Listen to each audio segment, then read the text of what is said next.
آپ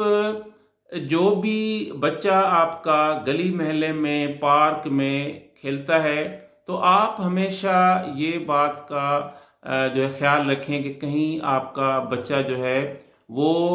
اپنی جو اس سے ایج گروپ ہے اس سے بڑے بچوں کے ساتھ تو اس کا انٹریکشن نہیں ہے، کیونکہ جب ہم اسکول میں ہوتے ہیں تو جو چھوٹے جو بچے ہوتے ہیں ان کو ہم بڑے بچوں سے الگ رکھنے کی کوشش کرتے ہیں، اور ہونا بھی یہی چاہیے، کیونکہ جو بڑے بچے ہوتے ہیں وہ ایج گروپ میں وہ چھوٹے بچوں کو ایکسپلائٹ کرتے ہیں، ایبیوز ہوتا ہے، یہاں سے ہی ساری کہانی شروع ہوتی ہے۔ پھر آپ پارکوں میں دیکھیں کہ میں اکثر بچوں کے ساتھ جب جاتا ہوں پارک تو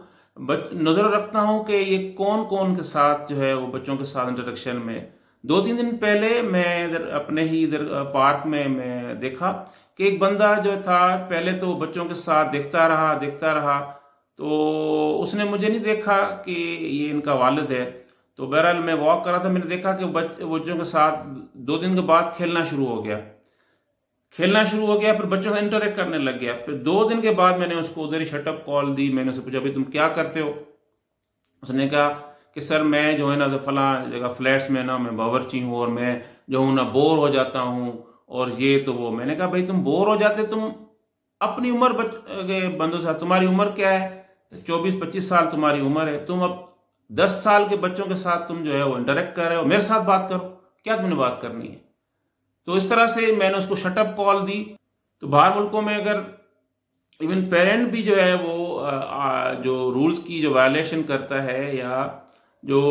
بچوں کو مارتا ہے تو وہ ایک نمبر ہوتا ہے ہیلپ لائن پہ، ایزی صاحب وہ فون کر کے بتاتے ہیں۔ آخر میں والدین سے یہ گزارش کروں گا کہ خدا را اپنے بچوں کے ساتھ ایک سوشل بانڈنگ رکھیں، ایک ایسا ماحول رکھیں کہ وہ جو ہے آپ کو بات بتائیں، اور جتنے بھی والدین ہیں